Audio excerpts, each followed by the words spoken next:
Assalamualaikum warahmatullahi wabarakatuh. Selamat siang kawan FH. Kembali lagi bersama saya Dewi Chandari di podcast FHUB.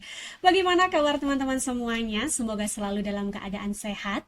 Dan pada hari ini senang sekali saya Dewi Chandari dan juga Bapak Sahrul Sajidin SHMH.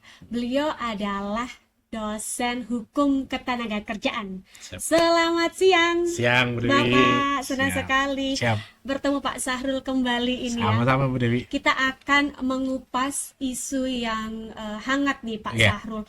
Memang di pemerintahan Bapak Presiden Prabowo ini banyak sekali Pak gebrakannya begitu ya. Banyak sekali kebijakan-kebijakan beliau yang menggemparkan gitu ya. Nah, ini yang sangat relate dengan Bapak Sahrul adalah terkait dengan dikeluarkannya peraturan pemerintah nomor 6 tahun 2025 tentang penyelenggaraan program jaminan kehilangan pekerjaan atau JKP begitu. Ini viral sekali Pak, saya lihat di media sosial. Antara pastinya ini menjadi kabar gaya Pak Sahrul untuk para pekerja. Namun bagaimana Pak Sahrul sebagai dosen hukum ketenagakerjaan memandang adanya PP nomor 6 tahun 2025 ini? Monggo Pak. Ya, terima kasih Bu Dr. Dewi dan teman-teman kawan FH.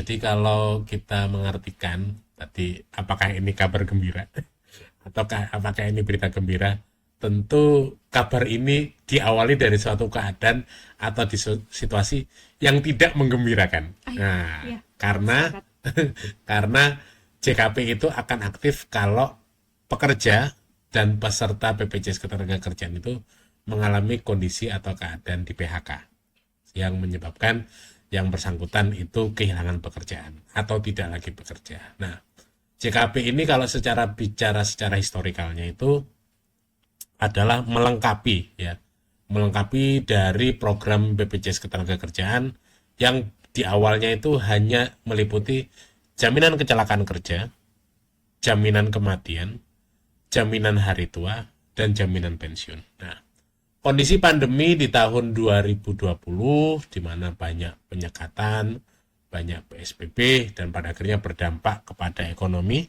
dan pada akhirnya juga banyak yang mengalami PHK, akhirnya dikeluarkanlah PP tentang jaminan kehilangan pekerjaan. Jadi pertama kali tahun 2020-2021. Nah, jaminan kehilangan pekerjaan ini niatnya sebenarnya adalah untuk menjaga daya beli masyarakat. Karena dalam kondisi dia di PHK, kemudian masih proses untuk mencari kerja, ataupun masih dalam proses upskill ya.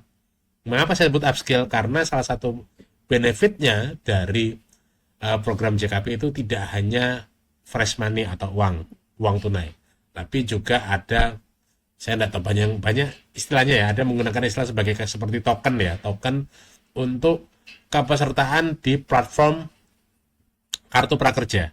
Nah, jadi awalnya itu kan program kartu prakerja itu kan didesain untuk para job seeker yang fresh graduate atau belum masuk ke dalam pasar kerja. Namun pada saat pandemi karena berdekatan tuh Bu Dr. Dewi rilisnya, sehingga di-switch lah juga program itu untuk mengakomodir kebutuhan teman-teman yang di PHK. Jadi benefit yang dirasakan adalah pada waktu itu ya, kalau bicara yang dulu itu 45% di 3 bulan pertama, kemudian 25% di 3 bulan terakhir. Nah, kalau sekarang itu 60% selama flat dari gaji terakhir atau gaji yang diberitahukan, atau maksimal adalah 5 juta rupiah. Jadi diasumsikan gajinya itu maksimal 5 juta. Nah, meskipun kenapa data gaji itu penting? Karena data gaji itu nanti juga akan berpengaruh kepada besaran potongan dan juga besaran saldo yang dimiliki. Jadi BPJS Kesehatan dan BPJS Ketenagakerjaan memiliki perbedaan. Kalau kita di BPJS Kesehatan kan tidak seperti program asuransi pada umumnya ya, ketika kita bayar kemudian dalam termin tertentu kemudian kita tidak menggunakan atau tidak mengklaimkan, maka ada benefit secara bahasanya mungkin cashback atau seperti apa. Nah, kalau di BPJS Ketenagakerjaan itu sifatnya iuran, tapi dia akan aktif kalau Kondisi terjadi tertentu. kondisi-kondisi tertentu. Kalau dia mengalami Baik. kecelakaan kerja, maka JKK-nya aktif. Kalau dia mengalami kematian dalam hubungan kerja, dalam masa kerja, maka JKM-nya aktif. Kemudian kalau dia mengalami pemutusan, maka JKP-nya aktif. Dia hari tua, dia JHT-nya aktif. Dia usia pensiun, itu nanti JP-nya yang aktif. Seperti itu. Baru bisa diklaimkan. Cairkan gitu. Baik, Pak Sahrul, melihat bahwa besaran kalau kita lihat di pasal 21 Ya. disebutkan bahwa manfaat uang tunai diberikan setiap bulan sebesar 60% dari upah untuk paling lama 6 bulan. Nah, besaran 60% ini kan banyak orang mengatakan bahwa ini salah satu bentuk keberpihakan Pak Presiden Ya. ini untuk masalah ini. 60% ini menurut Pak Sahrul angka yang besar atau sebetulnya kalau di total-total ya sama aja, Bu, atau seperti Ya. apa? Kalau kita lihat ya secara benefit, tentu itu kalau kita pendekatan waktu ya, Bu Dewi ya. Pendekatan waktu dulu 45 di 3 bulan pertama, 25 di bulan terakhir, tentu saya akan mengatakan ini adalah langkah maju. Karena 60% selama flat di 6 bulan. Nah, kemudian pertanyaan berikutnya, apa yang harus dipersiapkan? Nah, salah satu yang harus dipersiapkan adalah bicara soal kesiapan badan penyelenggaranya atau BPJS Ketenagakerjaan. Karena ketika JKP pertama kali dirilis pun itu kan timbul polemik tuh Bu Dewi. Nah, katanya keuangannya BPJS Ketenagakerjaan agak little bit shaking lah. Ada apa? Ada goncangan sedikit. Nah, termasuk juga ini nantinya kita juga harus punya data yang clear and clean ya, maksudnya berapa angka PHK, kemudian apakah dalam waktu 6 bulan ini kita tuh harapannya tidak sampai 6 bulan lah. Semisal 3 bulan dia sudah melakukan pekerja kembali. Kan harapannya seperti itu. Nah, terus bagaimana kalau sampai 6 bulan lebih yang bersangkutan tidak mendapatkan pekerjaan? Ini tentu juga menjadi PR, karena sekali lagi tujuan utamanya adalah manfaat atau benefit uang tunai itu adalah untuk menjaga daya beli. Karena tentu orang dengan status di PHK tentu dia akan menerima manfaat dalam konteks kompensasi lah dari perusahaannya, baik berupa pesangon, uang penghargaan masa kerja atau uang penggantian hak. Tapi ini yang bagian dari sistem jaminan sosial kita, yakni 60% selama 6 bulan. Nah, pertanyaan berikutnya adalah apakah BPJS siap? Pertanyaannya, ketika PP-nya disahkan itu harus siap. Sehingga polemik ketika JKP pertama kali dirilis tahun 2020-2021, harapan saya secara pribadi tentu dapat diminimalisir dengan kesiapan dari BPJS Ketenagakerjaan di seluruh wilayah, di seluruh cabang untuk memiliki kesamaan persepsi terkait dengan mungkin persyaratan. Karena kadang PP-nya ngomong begitu, tapi ketika petugas pelayanan, oh Bapak enggak bisa karena Bapak kepesertaannya sekian, atau kan kalau di BPJS Ketenagakerjaan itu kan kita bisa ngecek saldo Bu Dewi. Betul. Kita bisa ngecek saldo melalui aplikasi itu, nanti saldonya belum mencukupi sekian, masa kerja belum mencukupi sekian. Nah, harapannya mungkin karena PP-nya kan juga baru disahkan. Nah, tentu masyarakat itu kan ketika PP disahkan, ketika itu ada nilai Yang besar, positif, apalagi ada nilai ekonomi di situ, tentu kan ingin segera dilaksanakan. Nah, tentu pedoman terkait dengan SOP-nya, apa saya dokumen yang perlu dipersyaratkan, karena kadang masyarakat juga nggak mau tahu. Yang penting dia lihat di berita bahwa sekarang ada PP terbaru soal JKP, siapa saja yang di PHK dapat 60% dari gaji selama 6 bulan. Nah, ini narasinya juga harus utuh, persyaratannya bagaimana. Karena kadang seringkali Bu Dewi, ini pengalaman kita beberapa waktu terakhir itu, kadang nanti ada perdebatan lagi soal masa keanggotaan, masa kepesertaan seperti itu. Kemudian ada perdebatan lagi soal upahnya bagaimana, saldonya berapa, dan lain-lain. Alasan PHK-nya bagaimana, seperti itu. Nah, harapan saya hal seperti itu harus clear karena masyarakat berharap bahwa ini dapat menjadi salah satu peringan mereka di tengah kondisi yang, mohon maaf, secara global situasi ekonomi dan lain-lain tidak menentu seperti itu. Karena banyak perusahaan terbaru kan, salah satu perusahaan elektronik di Cikarang katanya mau close tuh. Nah, itu kan pasti akan ada efek domino. Betul. Artinya menurut Pak Sahrul memang PP boleh aja dirilis, tapi tolong untuk peraturan-peraturan pelaksana, Siap. syarat-syarat itu harus clear begitu ya Pak. Clear. Agar ketika ini bisa diterapkan memang para yang mengakses juga bisa mengetahui. Siap. Kemudian Pak Sarul terkait dengan batas usia pihak-pihak yang di PHK ini, apakah kemudian ini ada batas usia syarat minimal begitu atau bagaimana Pak Sarul? Ya, sekali lagi ada polemik ya dulu ketika JKP itu belum ada, teman-teman kepesertaan itu biasanya ngaksesnya itu atau mencairkannya itu adalah JHT atau jaminan hari tua. Nah, tentu dengan keberlakuan ini tentu nanti akan berbeda nih polanya dengan JHT dan CP terutama, karena tiga hal ini nih sama-sama sama-sama mirip-mirip nih, karena intinya adalah orang yang tidak lagi bekerja. Tafsir awam seperti itu, Bu Dr. Dewi. Jadi, setiap orang yang dulunya bekerja kemudian tidak lagi bekerja, maka dia berhak untuk mencairkan benefit atau manfaat di BPJS Ketenagakerjaan. Kadang tafsirnya cuma itu. Tapi kan ada beberapa kondisi dan situasi. Kalau semisal JHT, kalau seingat saya itu ada minimal masa kepesertaan. Kemudian selain usia ya, ada minimal masa kepesertaan. Kalau CP itu ada minimal ada minimal usia. Nah, sekarang itu saya cukup menariknya itu, ini rilis resmi dari BPJS itu mengatakan bahwa sekarang itu 59. Ya. Kalau pertama kalinya jaminan pensiun diluncurkan itu adalah bisa mencairkan tuh di usia 56. Sekarang 59. Nah, keinginannya pengelola atau badan penyelenggara itu kalau bisa nanti secara bertahap sampai dengan usia 60 sampai 65. Nah, ini tentu menjadi satu poin polemik juga gitu loh. Karena jujur ketika awal JKP dirilis, masyarakat tidak ingin kehilangan JHT sehingga pengennya JKP tetap dicairkan, JHT juga dicairkan. Makanya pada waktu itu kan desakan publik cukup kuat, sehingga pada waktu itu keluar kebijakan bahwa JHT tetap dicairkan selama memenuhi persyaratan masa kepesertaan sekian tahun atau sekian bulan, seperti itu. Itu yang saya pikir banyak juga ditunggu-tunggu. Termasuk satu pentingnya nih Bu Dewi, kalau masih ingat ketika masa pandemi itu ada program BSU, bantuan subsidi upah. Nah, kondisi seperti ini kadang juga nih diharapkan itu ini kira-kira ada nggak ya 2025 ini di tengah efisiensi, di tengah kondisi ekonomi yang ini mungkin kita juga merasakan lah terjadi perlambatan, kemudian kondisi ketidakpastian.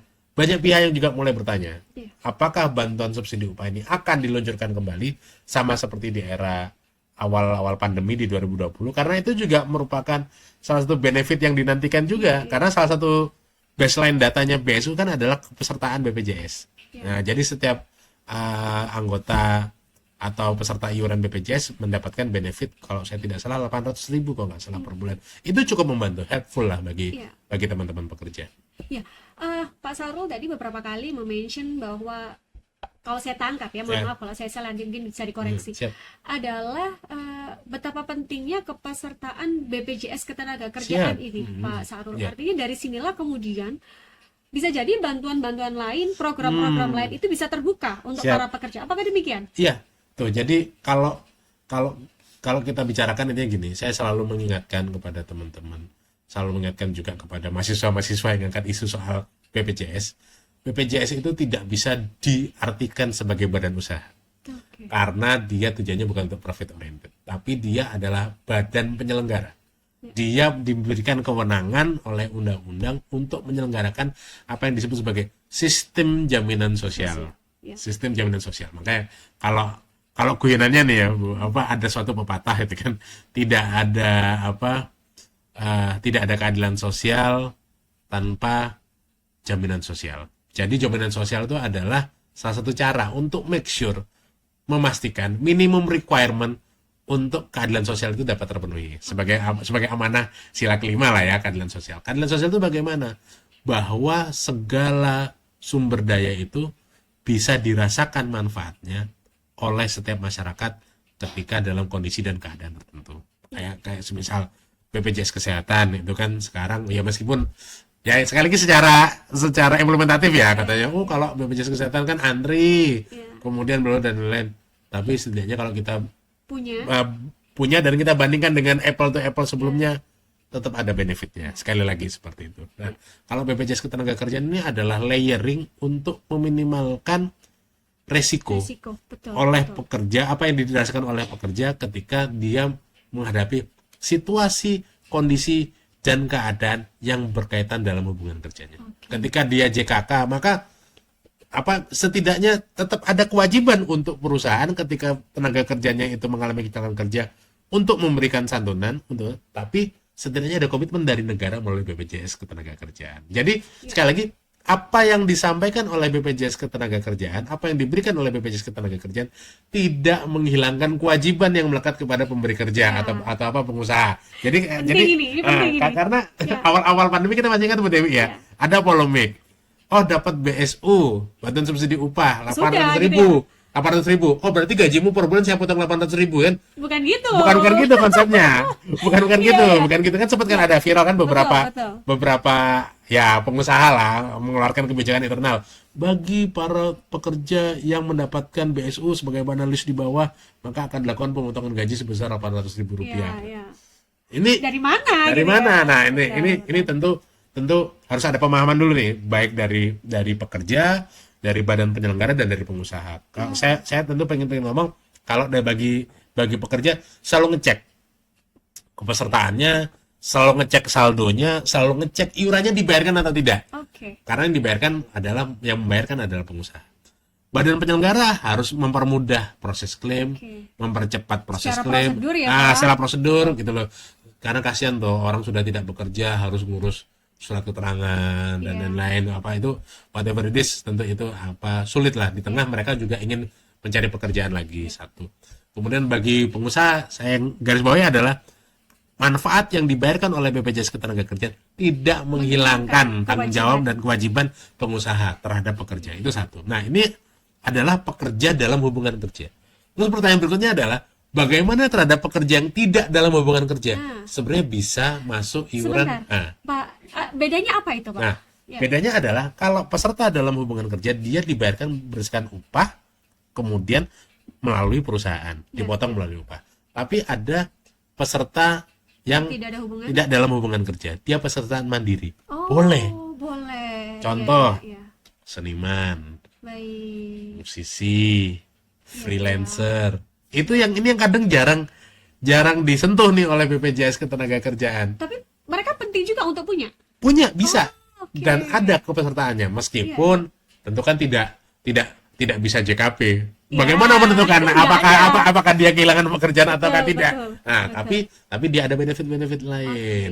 JKK bisa tercover kalau dia mengalami kecelakaan, kematian. Apalagi yang terutama yang paling sering adalah bicara soal JP, jaminan pensiun. Ketika saya usia 59, usia 60 tidak lagi mampu berkarya, ya kan?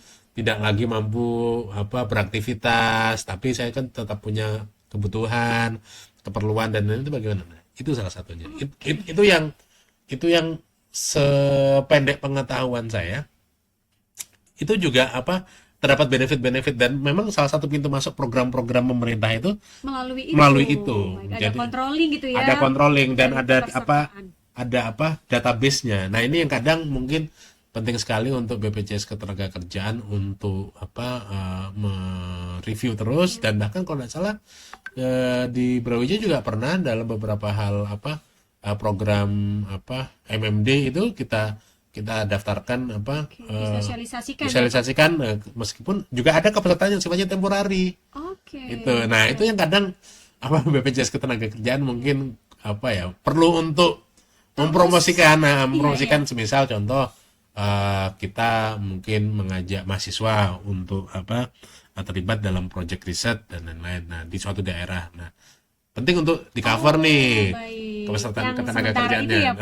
Kan beberapa mahasiswa saya juga mempelajari soal apakah kalau kita magang, kalau kita dalam konteks hubungan kerja kita bisa. Nah, itu isu-isu yang cukup menarik sebenarnya, bahwa ada fleksibilitas sebenarnya terkait dengan keanggotaan BPJS BPJS. Ketenagakerjaan. Orang kan selama ini berpikirnya kan, oh saya harus dalam hubungan kerja formal. Padahal tidak selalu. Tidak selalu seperti itu. Temporary bisa, kemudian mandiri bisa. Mandiri Artinya bisa. memang itu adalah salah satu bentuk asuransi dari pemerintah untuk mengcover para pekerja gitu ya Pak. Dari resiko-resiko. Bahasanya adalah resiko, ya kan? Kayak seperti JKK, JKM itu kan resiko kemungkinan, probabilitas yang dimana itu pasti juga akan mengganggu yang bersangkutan dalam hal melakukan pekerjaan. Iya, menarik Pak Sarul. Ada dua tadi saya dapat insight dari Pak Sarul. Yang pertama memang pekerja yang punya hubungan dengan pemberi kerja dan pekerja yang secara mandiri ya. Nah, mereka perlu untuk kemudian punya kepesertaan BPJS. Siap. Dan pada saat PP ini dilaksanakan memang perlu adanya kesepahaman duduk bersama gitu ya antara pemerintah, BPJS, kemudian pemberi kerja dan pekerja itu sendiri agar ketika diimplementasikan ini memang sesuai dengan harapan ini karena nilainya juga cukup besar. Cukup besar. Peningkatannya luar biasa, hampir gitu. 20% dari sebelumnya seperti itu. Sedikit Pak Sahrul. Ketika kita tahu bahwa BPJS itu juga nanti saya dikoreksi ya kalau saya salah, pendanaannya juga bisa diambil juga dari APBN. Ya. Nah, kita tahu nih sekarang Bapak Presiden sedang efisiensi di beberapa hal, di beberapa aspek begitu. Nah, ketika ini diperbesar 60%, apakah ini kemudian tidak berpengaruh pada APBN, Pak Sarul? Besarnya angka ini tentu juga satu, apakah memang langkah antisipatif dari pemerintah terkait dengan fenomena indikasi ya. Ini kita bicara indikasi, tapi mungkin teman-teman dari Fakultas Ekonomi nanti bisa banyak ngomong. Apakah ada indikasi terkait dengan juga gelombang PHK? Nah, ini kan kita juga tidak tahu nih. Nah, sebentar nih, gelombang PHK yang akan atau bagaimana? Nah, kalau saya bilang ya akan lah ya, akan. Ya, tapi semoga tidak. We hope no, gitu kan. Kita berharapnya tidak. Tapi di sisi lain itu tadi antisipatif. Apakah ini sebagai bentuk langkah antisipatif ataukah sebagai langkah bentuk improvement? Oke. Ini kan kita belum tahu nih arah betul. arah bahasanya gini, mungkin misalnya nuansa kebatinan dari tiba-tiba dikasih angka yang besar tapi jangan ada apa nih di depan. Gitu kan? Apakah ini antisipatif ataukah improvement? Karena berbeda dengan JKP di tahun 2020-2021 itu kan sebagai langkah kebijakan reaktif negara terkait dengan fenomena pandemi pada waktu itu. Nah, kalau sekarang apakah itu nanti akan berdampak kepada beban APBN? Pastinya ya. Karena sekali lagi tidak semua secara total 100% itu disupport berdasarkan pengelolaan di internal berdasarkan iuran. Nah, jadi kan iuran. Nah, tentu kita berharapnya tidak semua peserta itu mengklaimkan JKP karena syaratnya kan PHK dulu kayak tadi. Apakah ini berita gembira Pak Sarul? Nah, berita ini dibarengi dengan suatu keadaan yang tidak menggembirakan karena apa? PHK. Jadi tentu kita tidak berharap itu terjadi. Tapi sekali lagi tentu ini perlu kejelian dari BPJS Ketenagakerjaan untuk mengatur pola keuangannya. Pola keuangan karena yang paling sering dan terjadi secara tiba-tiba itu adalah klaim JKP. Kalau klaim JHT, JP kan kita masih bisa dihitung, diprediksikan ya Pak. Kita bisa predik kan, misal kepesertaan ini, dia ini 5 tahun lagi memasuki usia hari tua, pasti dia nanti 5 tahun lagi akan klaim nih. Nah, dia ini 5 tahun lagi masuk usia JP, pasti 5 tahun lagi dia akan klaim nih. Itu BPJS pasti bisa predik itu. Nah, kalau JKP ini kan berdasarkan suatu keadaan, situasi yang terjadi secara mendadak. Bahkan tidak diprediksi. Tidak bisa diprediksi sebelumnya. Nah, ini yang tentu PR bagi BPJS Ketenagakerjaan untuk mengatur pola internalnya.